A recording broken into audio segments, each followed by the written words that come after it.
Alguns de nossos hábitos podem se transformar em verdadeiros tormentos em nossas vidas. Eles são considerados maus hábitos ou simplesmente hábitos que não nos servem mais. Então chega a hora de mudar. Este é o Sete Lagoas em Debate. O tema de hoje é mudança de hábitos. Não saia daí.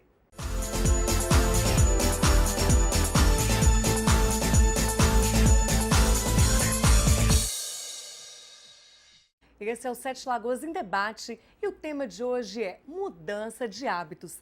E para falar sobre o tema, eu convido Cássio Alexandre Borges, coach. Cássio, prazer recebê-lo aqui no nosso programa.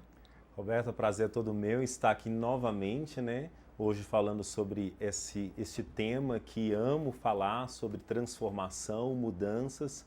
E muito obrigado pelo convite e vamos conversar um pouquinho sobre esses desafios e a importância de gerar essa transformação constante em nossa vida. Pois é exatamente isso. Por que é necessário mudança de hábito? Na verdade, o ser humano ele é livre para fazer as suas escolhas, para adquirir um hábito ou não.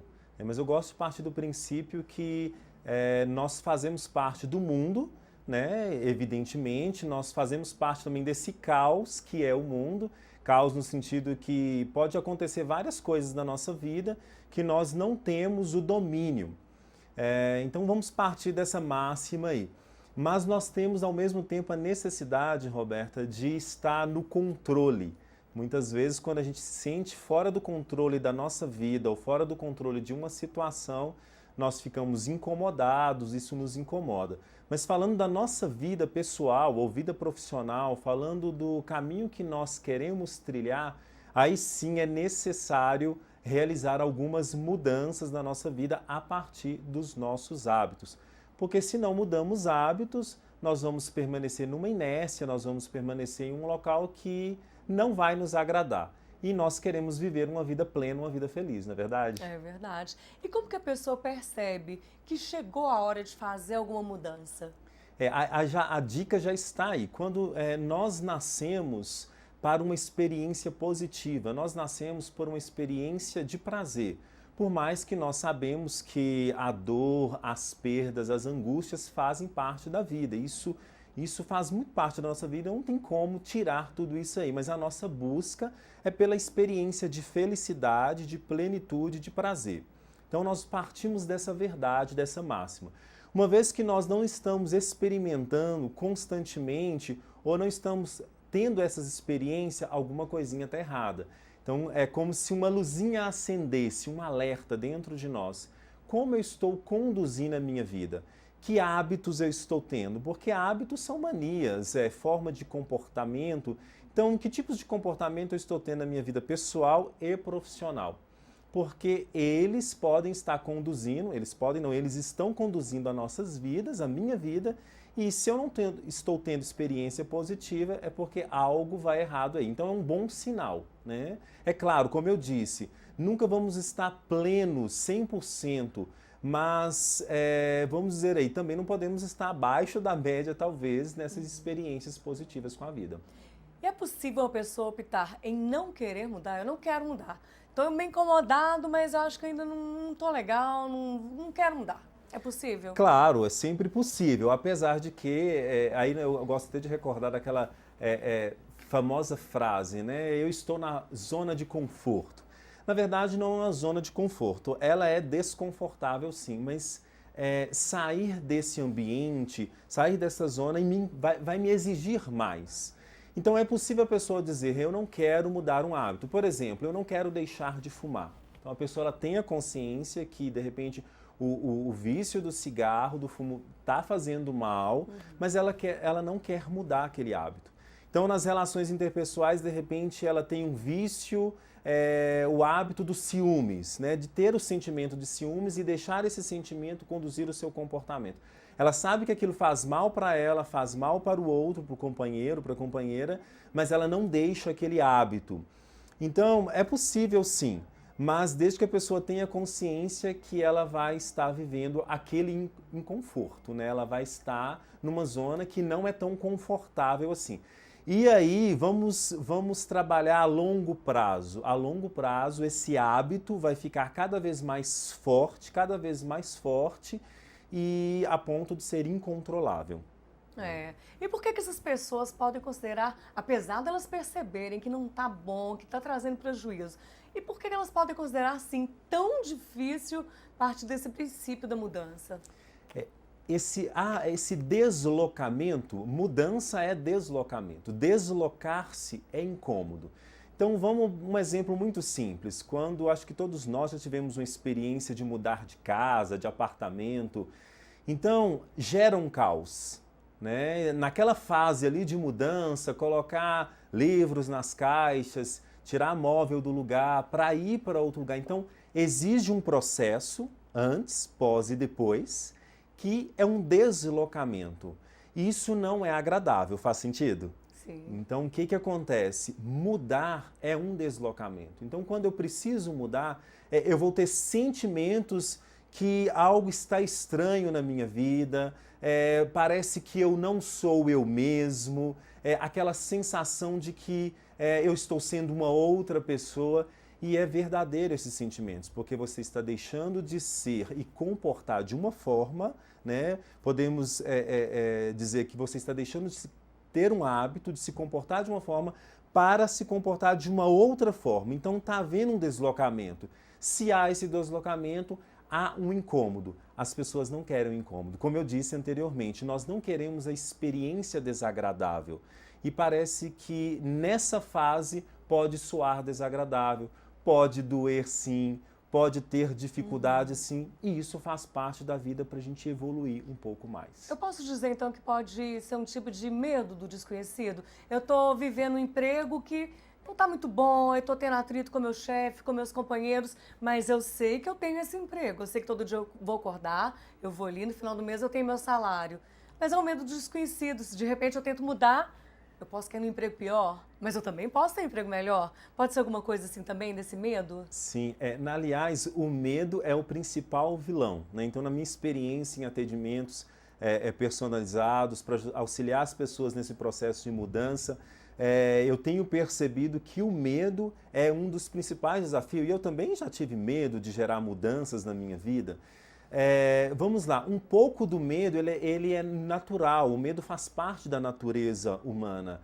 Dentro desse exemplo de mudar de emprego, por exemplo, eu posso ter o medo de não ser feliz no outro local, ou não ganhar melhor, ou perder aquele emprego. Então, e eu tenho uma família para cuidar, eu tenho uma faculdade para pagar, então esses medos são naturais.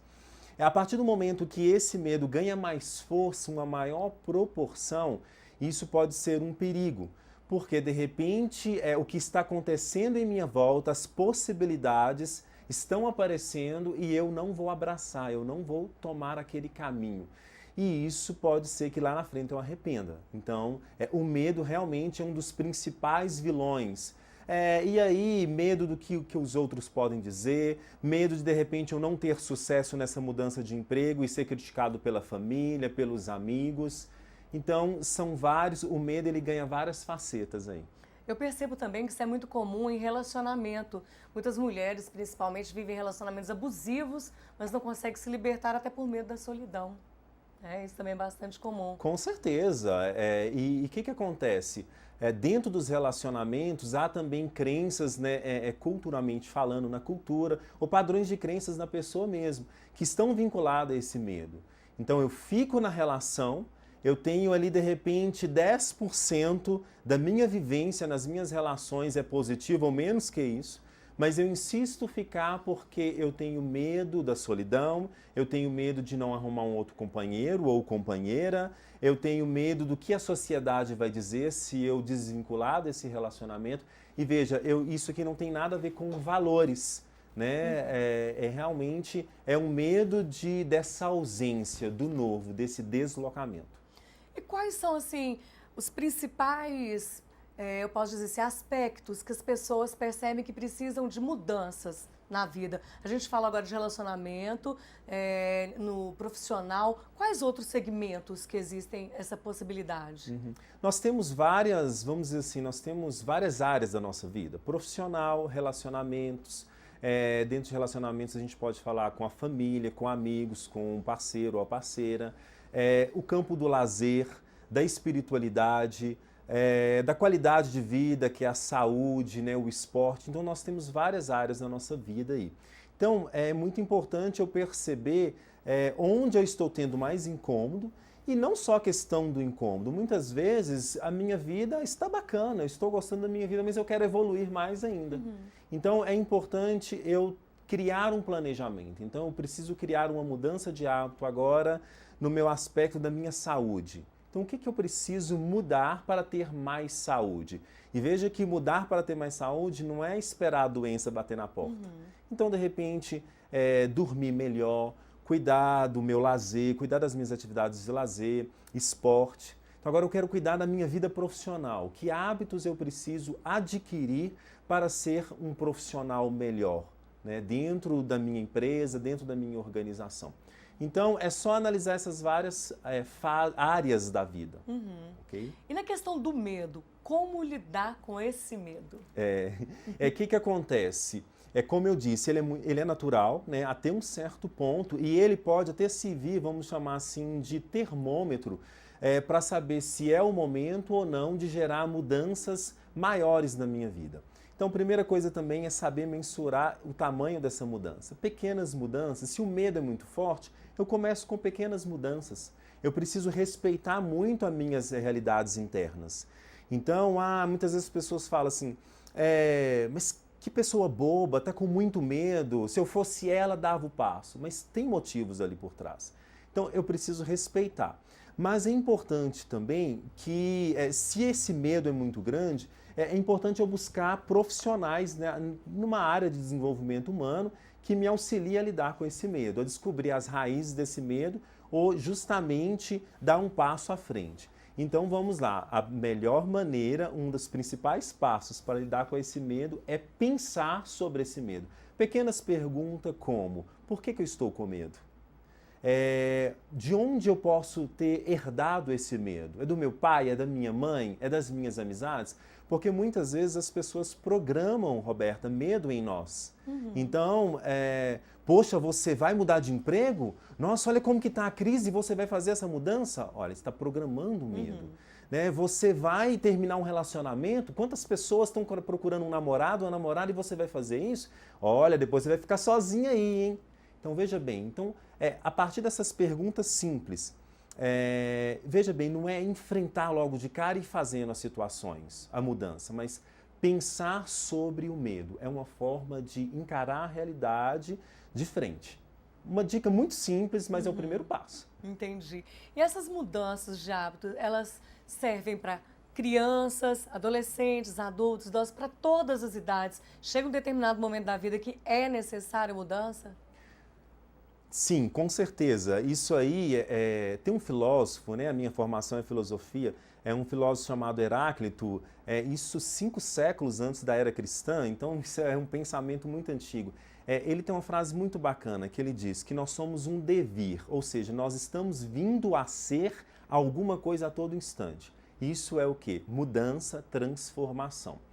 É legal quando a gente fala da fase de criança, adolescência, jovem, adulto, idoso, nós estamos falando de fases.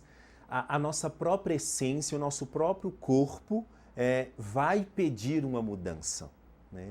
Agora, claro, quando nós falamos da formação de criança, os pais entram muito aí. A educação é educar os comportamentos, que é um grande desafio para os pais, né? Diga-se de passagem.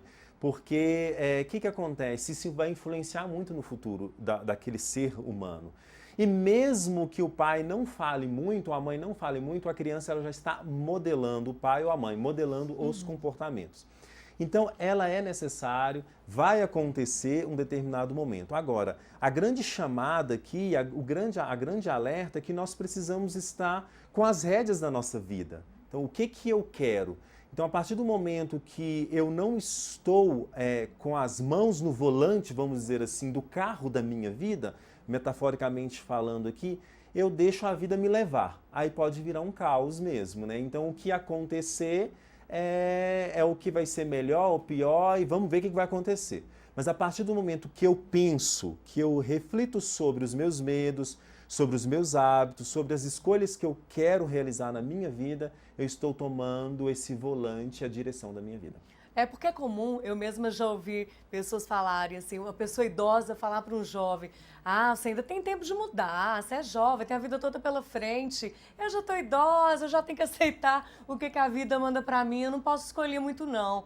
Então a gente fica pensando, será que é por aí mesmo? Não, eu particularmente não acredito. Não acredito nisso, porque todos nós somos dotados de inteligências, temos consciência, podemos refletir, pensar. E temos vários exemplos de pessoas na fase idosa fazendo grandes transformações em sua vida, mudando pequenos hábitos. Claro, a partir do momento que uma pessoa na fase idosa descobre um determinado hábito, que ela tem ali há anos, né, há décadas talvez, é muito mais desafiador mudar. Mas a partir do momento que ela quer mudar, é possível, né? Claro que nós estamos falando aqui de hábitos, estou falando de uma forma geral. Há hábitos, Roberta, que é um processo mais rápido, há hábitos que o processo de repente é mais longo, vai depender da predisposição da pessoa, da capacidade de reflexão e de escolha dela e vários fatores.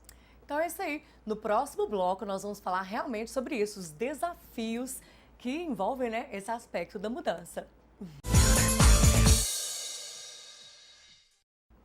Esse é o Sete Lagoas em Debate e o tema de hoje é mudança de hábito. E eu converso com Cássio Borges, coach. Cássio, a gente estava falando sobre os principais desafios, né, para mudança de hábitos, tanto na vida pessoal quanto profissional. Quais que você considera assim que são os principais? Vamos lá, você já citou, né? Até perguntou aqui, o medo é um dos grandes vilões, né? Mas vamos falar aqui sobre os padrões de crenças internos, né?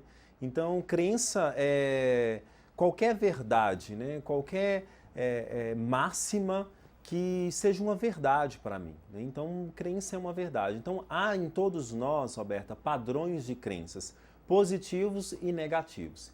Então, é preciso aprender a quebrar esses padrões de crenças e isso realmente é um desafio. Em alguns processos, realmente você precisa de um profissional para te auxiliar nisso, porque crenças elas estão muito arraigadas em nós, afinal são verdades, né? Então, eu acredito que aquilo é uma verdade e aquela verdade conduz a minha vida. Então, é algo interno que vai impulsionar os meus comportamentos, ou seja, os meus hábitos. E esses padrões de crenças, ele pode vir da nossa formação, da nossa educação, a forma que os meus pais me conduziu na escola, um livro, uma imagem que ficou, algo que eu escutei, algo que foi realmente ditado para nós, ou de repente algo que nem foi tão ditado, mas a nossa percepção humana é um pouco mais fragilizada, percebeu de uma forma mais forte e virou um padrão de crença. É verdade. E a gente vai substituindo os velhos hábitos pelos novos hábitos aos poucos, né? Você como coach já deve ter trabalhado várias pessoas, claro, né? Sim. Nesses aspectos. Tem algum caso assim que você acha mais interessante para contar dessas mudanças que deram certo? Sim, nós temos alguns casos e realmente as pessoas precisam ter consciência que é um processo, não é da noite para o dia. Mas olha que interessante, numa única sessão, se a pessoa está predisposta, se ela está aberta, nós podemos quebrar, de repente, um padrão de crença que ela já vai sair dali sentindo transformada. Uma vez que a pessoa ela realmente quebrou esse padrão de crença e substituiu por um padrão positivo, ela já vai começar a sentir a transformação. Eu já tive 2 casos muito bacanas que foi em relação a tirar a carteira de motorista. Olha. A gente sabe que é um grande desafio para a maioria das pessoas por causa da ansiedade, o medo. E, na verdade, a maioria das pessoas ela já sabe, vamos dizer assim, aquele básico para fazer o exame, dirigir. Mas na hora elas ficam nervosas, elas ficam com medo, ansiosas. E esse caso específico, na verdade, foi o medo de ser avaliado. Então, não era só especificamente em relação à carteira de motorista, que é uma avaliação. Então, é uma pessoa que tinha medo de ser avaliada em outras situações da vida também. Então, provavelmente era uma pessoa que tinha medo de fazer avaliações, provas, apresentar trabalhos escola, e por aí vai. Então, o que acontece? Com algumas sessões, a gente conseguiu fazer algumas desprogramações aí e ela teve o êxito de tirar a carteira de motorista. Bacana. Né? Então, ela conseguiu conduzir, se controlar mais. Mas, na verdade, tinha esse padrão de crença interno, né? Então, eu vou ser avaliado e na avaliação eu não vou me sair bem. Então, veja bem, é uma verdade que a conduzia. Né? Então, isso também já entra no processo de autossabotagem. Sim, também. Há pessoas, a autossabotagem é um outro grande desafio no processo de mudança. Então vamos lá, tem o medo, tem os padrões de crenças internas, que é algo muito forte, e a autossabotagem. A autossabotagem é algo muito sagaz, muito sutil.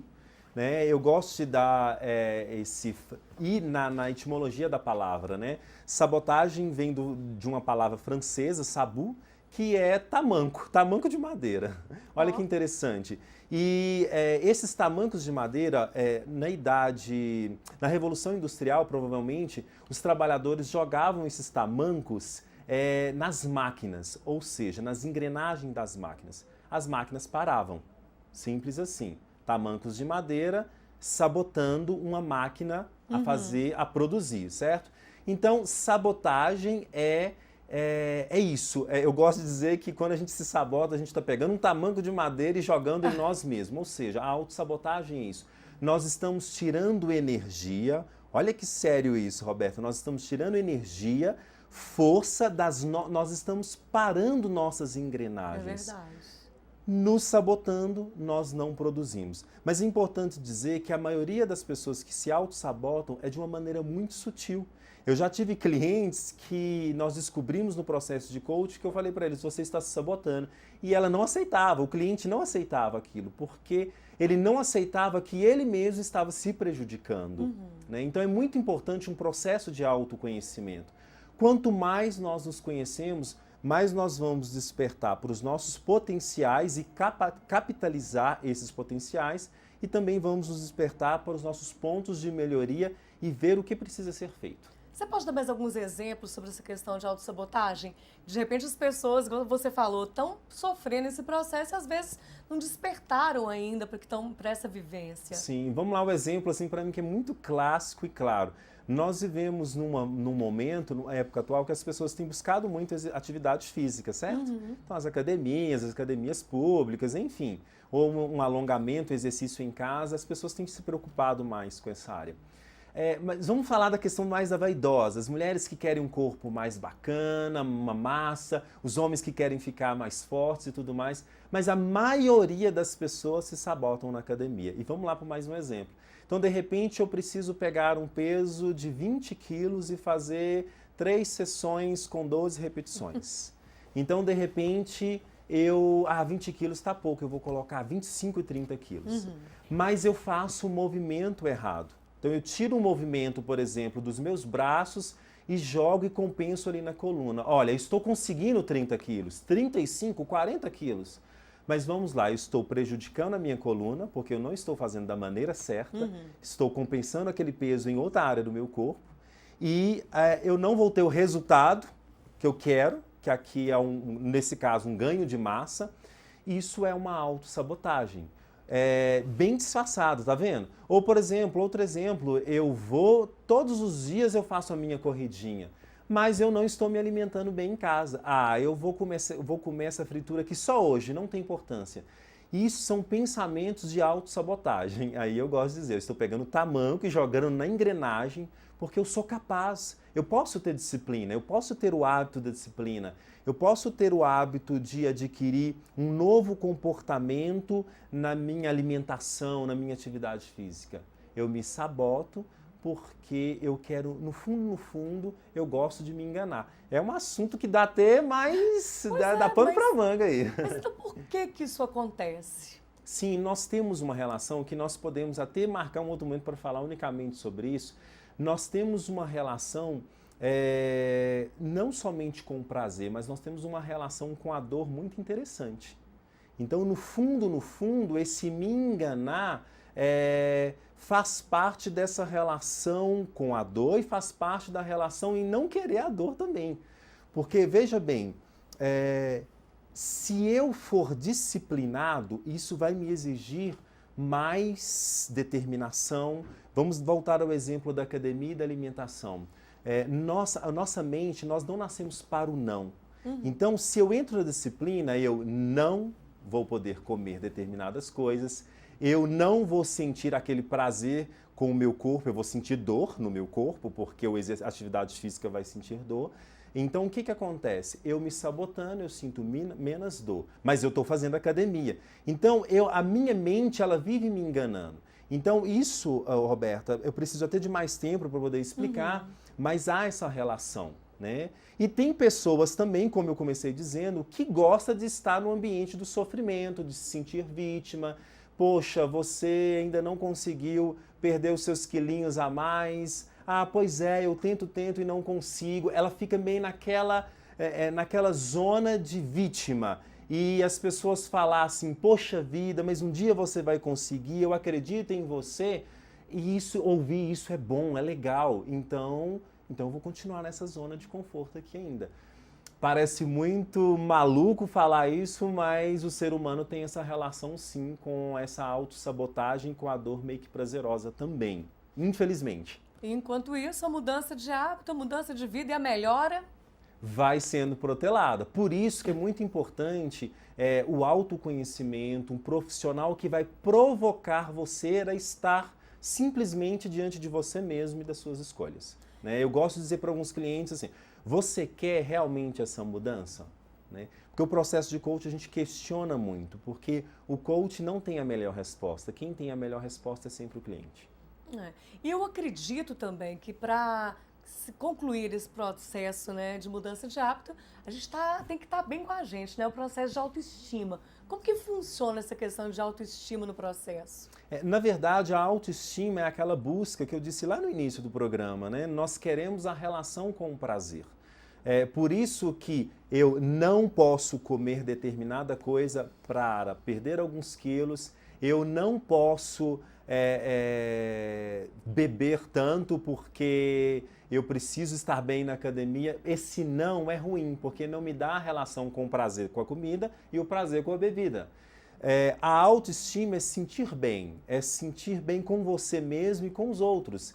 É uma relação de prazer, faz sentido? Então, nós buscamos isso. Só que o que nós precisamos compreender é que para atingir essa autoestima é preciso passar por algumas vias que talvez vai ser mais desafiadoras. E aí nós podemos falar também dessa programação mental. Nós podemos pensar diferente. Ao invés de pensar, eu não posso comer o docinho, por que não dizer, eu posso comer melhor com determinada comida? Veja que isso é positivo para a minha mente. Se é positivo, há uma relação prazerosa.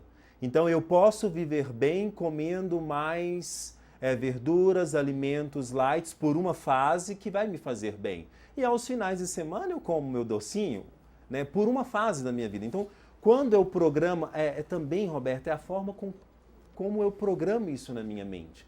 Então, a autoestima é uma experiência prazerosa, é estar bem comigo mesmo, é me estimar, né? É ver que eu sou bom, é ver que eu sou do bem, é ver que eu tenho qualidades. E se para isso eu preciso alterar, né, a minha imagem, o meu corpo, os meus comportamentos, os meus hábitos alimentares, os meus hábitos com os amigos, eu preciso fazer isso. Só que alterar esses hábitos eu vou passar pela experiência do crivo da dor. Pois é, mas olha só, vamos fazer uma mudança de hábito. Você está falando, no caso, a questão de mudança alimentar, né? Sim, um exemplo. Pois é, então vou continuar nesse exemplo. Só que até que chega nesse processo, no resultado final que a gente quer, tem todo um processo. E é possível a gente ficar bem com a gente mesmo, desenvolver essa autoestima nesse meio do caminho? Como é que a gente consegue isso? Sim, a ideia é justamente essa reprogramação mental. Né? Lembra dos padrões de crenças? Então, muitas vezes eu acredito que eu preciso comer de tudo para ser feliz, para sentir a relação do prazer. Muitas vezes eu tenho medo de provar outros alimentos porque, culturalmente falando, eu como só esses alimentos. Então, eu preciso partir para novas experiências e, principalmente, trabalhar essa questão mental. Então, por exemplo, eu até estou mudando alguns hábitos alimentares por escolha, mas também por questão de saúde. Então, eu estou provando outros tipos de alimento. Então, vou dar um exemplo aqui, muito pouco falado, nem eu sabia, o chamado leite vegetal, né? Que é um alimento que, na verdade, leite, porque ele é branco e tudo mais, mas que é tirado do vegetal porque não tem a lactose. Ah, é igual ao leite? Não é igual ao leite, mas a gente precisa estar aberto para novas experiências e eu preciso colocar na minha cabeça, primeiramente, que essa nova experiência pode me trazer benefício. Então, se você não consegue fazer isso sozinho, você precisa de um profissional para te provocar. E é possível, Roberto, é possível. Para alimentação, não é fácil não, mas tem essa reprogramação mental. Agora imagina assim, para a área sentimental, para a área do trabalho, que também gera muita insegurança na pessoa que decide fazer essa mudança de hábito, né? Sim. Vamos falar sobre isso, como é que funciona essa reprogramação mental no próximo bloco? Vamos sim, vamos Então sim. continue conosco que já já nós vamos falar sobre esse tema também. Esse é o Sete Lagoas em Debate e hoje eu falo sobre mudanças de hábito com o coach Cássio Borges. Cássio, a gente estava falando sobre reprogramação mental, né, em várias áreas de nossa vida. Então, vamos falar sobre a reprogramação mental no profissional e no campo sentimental também. Tá, ok. Basicamente, Roberta, as dicas são as mesmas para todas as áreas. O que vai mudar é o que eu quero reprogramar, evidentemente. Então, vamos partir primeiramente dessa tomada de consciência da pessoa, do cliente, no caso, né? Qualquer pessoa.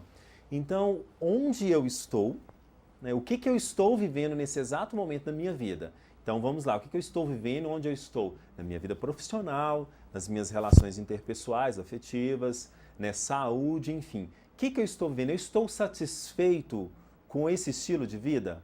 Né, com o que eu estou ganhando, com as minhas amizades. Então, a primeira coisa é isso, essa tomada de consciência. E o que eu quero, onde eu quero chegar? Porque, de repente, aí é muito importante uma técnica muito simples, que é a modelagem. De repente, eu vejo uma pessoa no meu trabalho, ou eu vejo uma pessoa na minha rede de contatos, de amigos, que eu falo, poxa, eu quero ser como essa pessoa.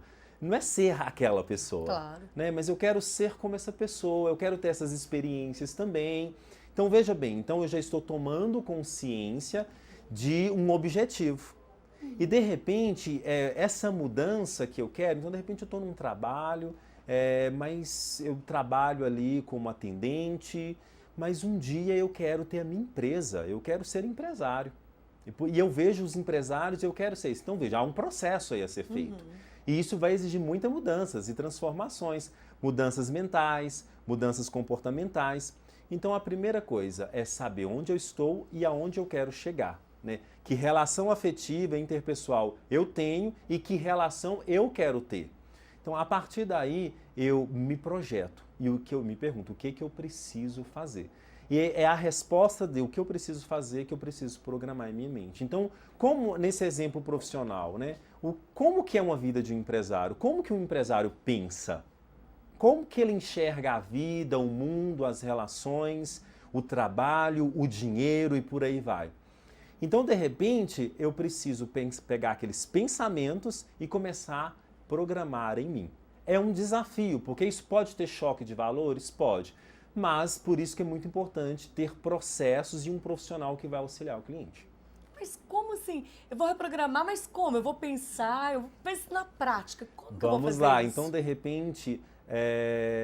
Um exemplo, eu já peguei clientes com padrão de crença negativa em relação ao dinheiro. Então a pessoa ela precisa ganhar mais dinheiro, porque o dinheiro vai dar ela mais saúde, ela vai cuidar melhor da família, ela vai fazer viagens, enfim, vai comprar o que precisa comprar. Mas no fundo, ela tinha um padrão de crença que ter dinheiro, ter muito dinheiro, muda a pessoa. Ter muito dinheiro muda os valores das pessoas e as pessoas deixam de ser boas, ter muito dinheiro, a ter pecado, coisas do tipo. Veja, é um padrão de crença. Eu te pergunto, essa pessoa ela vai conseguir ser um grande empresário de sucesso que visa ter muito dinheiro? Nesse ponto de vista, dificilmente. Entende? Então, o que ela precisa pensar? Na prática, como você perguntou, ela precisa começar a ter uma relação positiva com o dinheiro. Não, ganhar dinheiro é bom. Ter dinheiro é bom. Olha, isso tudo no pensamento. É treinar o pensamento mesmo. Por que ter dinheiro é bom? Quanto mais eu ganhar dinheiro, mais eu vou poder cuidar da minha família, da minha saúde, dar uma melhor educação para os meus filhos, porque melhores escolas, eu vou poder fazer várias viagens, experiências de lazer. Poxa, eu vou poder até ajudar as pessoas mais se eu quiser. Então veja, então começo a reprogramar isso em mim. Então aí está um exemplo. Então, de repente, eu quero melhorar as minhas relações interpessoais, eu quero ter conversas mais agradáveis, eu quero conversar mais com meu esposo, com a minha esposa, e isso não acontece. Só que, de repente, eu não tenho a iniciativa. De repente, eu nem sou uma pessoa que converso muito, mas eu quero aquilo. Então, eu preciso começar a programar isso dentro de mim e buscar pessoas que, de repente, já têm uma relação assim. Então, eu começo a pensar como aquelas pessoas pensam. Eu sei que, Roberta, falando assim de uma forma geral, parece muito complexo, mas é muito interessante que há tarefas muito simples e que vai tornar a nossa vida muito mais extraordinária. Mas olha só, vamos voltar. Questão da relação com o dinheiro. Sim. Tá aí, a pessoa muda a reprogramação mental dela em relação ao dinheiro. Muitos pensam, dinheiro não traz felicidade, eu não ligo para dinheiro, para mim eu tenho o essencial, pagar minhas contas, tá bom? Não. Dinheiro pode trazer felicidade, sim, eu posso fazer minhas viagens, tal, etc. Tá, mudei meu pensamento, agora eu penso assim, e como que será o passo seguinte? O que vai me acontecer agora? Você está dizendo, no caso, em relação a ganhar mais dinheiro. Isso! Claro, não é assim uma mágica, né? Eu gosto muito de dizer para as pessoas que que vêm procurar o coach não é mágica. O processo em si, essa mudança não é uma mágica. Há um conjunto de coisas aí. Então vamos pegar aquele exemplo daquele senhor, daquela pessoa, né, que quer ganhar mais dinheiro, mas tem esse padrão de crença, e vamos anexar aí ainda que ele quer ser um grande empresário, nesse exemplo, né, que ele quer ser um grande empresário e ganhar muito dinheiro, mas ele tem esse padrão de crença. Ele não vai cobrar o que precisa cobrar do produto dele. Então, há um conjunto. Então, a primeira coisa é realmente mudar o padrão mental. Anexado a isso, vinculado a isso, sim, trabalhar os hábitos. Que novos hábitos eu preciso ter? Que planejamento eu preciso ter? Porque não é uma questão de sentar, respirar fundo e o dinheiro é bom, eu vou ganhar mais dinheiro. Pois não, isso infelizmente, muitas pessoas têm uma visão até errada do coach porque acham que algumas linhas de coach fazem isso. Não mesmo. Você vai ter muito trabalho, você vai ter dificuldade, sim, né? Dependendo dos seus sonhos, dos seus objetivos, mas a primeira dica é realmente começar a mudar os padrões mentais. Aí vai depender de cada pessoa. Nesse exemplo, se ele quer ser um empresário, ele vai ter que ir buscar estudo, cursos, capacitações, pensar num produto. Ele quer ser empresário em que área? No ramo alimentício, de esporte? Em que área? Como está esse mercado? Buscar formações, aí tem uma porção de coisa.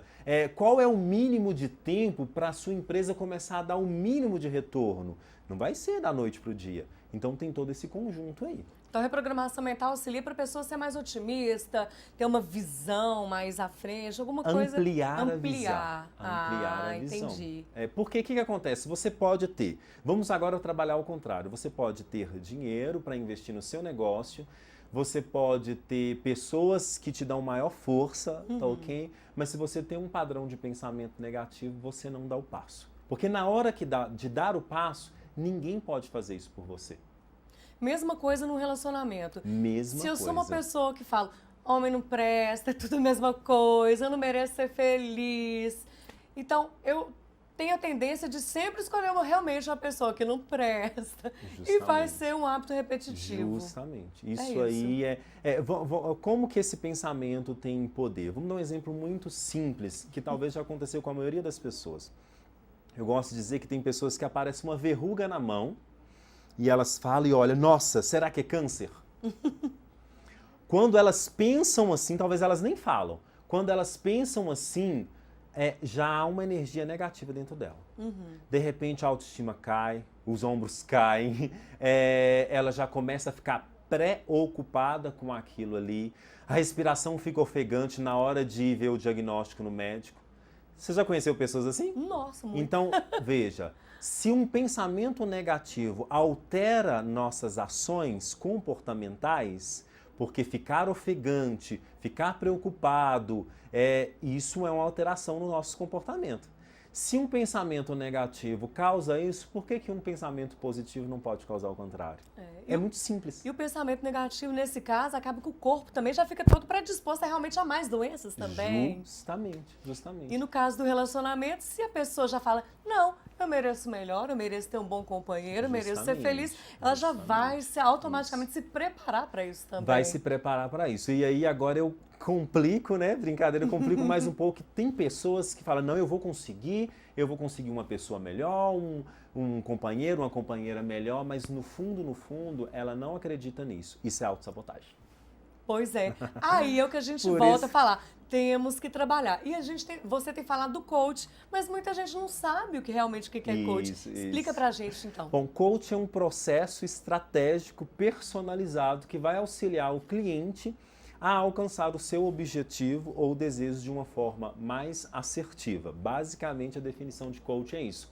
Onde nós vamos trabalhar sobretudo com padrões de crenças internos, que eu já expliquei aqui, e a aquisição de novos hábitos. Então, essa é uma explanação geral. E há vários nichos de coach. Então, há profissionais que atendem mais na área de carreira, empresarial, coach de vida, onde eu tenho atuado mais, que é ajudar as pessoas no autoconhecimento, a lidar com ansiedade, nas relações, né? Então, a mudar determinados hábitos, né? Eu estou vindo com esse projeto de uma forma muito forte, tanto com uma palestra motivacional quanto no processo de coach, mudança de hábito, até mesmo porque eu vivi isso muito forte na minha vida. Então, é algo que eu trago não só das técnicas de coaching, mas eu trago da minha experiência própria mesmo, né? Para falar basicamente, rapidamente, vivi 10 anos da minha vida, Roberto, como franciscano, cuidando de moradores de rua. Então, eu fiquei 10 anos da minha vida inserido num modelo mental, ajudando os mais pobres, vivendo um pensamento de muita negação, em que sentido? De privação, né? E eu tive que mudar totalmente meus padrões mentais, meus comportamentos. E há 8 anos já eu trabalho aí com desenvolvimento humano. E então, assim, eu vivi muito, eu sei os desafios que é isso, de reprogramação. Então, eu ajudo as pessoas a mudar os seus hábitos e comportamentos através da metodologia coaching. Eu acredito que todo mundo está aqui nesse planeta, está aqui na Terra para ser feliz, gente. Então vamos aceitar que a mudança é necessária. É necessária, sim. E vamos nos entregar a ela, por mais complicado que possa parecer, né, no primeiro momento. Sim, a princípio nós assustamos, né? Porque o novo, como a gente iniciou esse programa, o novo ele nos desloca. Mas é possível. Há ferramentas, técnicas e tarefas muito simples que vai nos ajudar nessa transformação. E nós somos seres, como você mesmo disse, maravilhosos. Nós nascemos para a felicidade, para a experiência do prazer. Nós nascemos para a evolução. Então, por que não evoluir? O sofrer que está errado. Vamos parar de complicar a vida. Vamos parar. Não precisamos buscar o sofrimento. Ele virá, se preciso, no momento certo. Pois é, mas o que puder descomplicar... Justamente, vamos descomplicar. Aqui, e você também tem um canal no YouTube, onde você também dá dicas, né? Isso. Estou retomando com o meu canal, que chama Cases e Causos com Cássio Borges. Porque eu vou trazer justamente alguns cases de transformação de mudanças e alguns causos, como diz o bom mineiro, né? Sobre essa experiência que eu tive com os moradores de rua. Então, Roberto, eu vou contar histórias que eu tive lá para falar sobre mudança de hábito. Muito bacana. Então é isso aí. Eu agradeço muito a sua presença, realmente foi muito bom. E, gente, vamos descomplicar a vida e vamos mudar os hábitos e vamos aceitar que a gente está aqui para ser feliz. Muito obrigada. É isso. Eu que agradeço mais uma vez, né, por estar aqui. Estou sempre disponível, que quiserem. Então, muito obrigado às pessoas que estiverem vendo, quiser procurar, me procura nas redes sociais, Facebook, Instagram, Cássio Alex Borges, que vai me encontrar lá. Tá ótimo. Obrigada pela audiência e até semana que vem.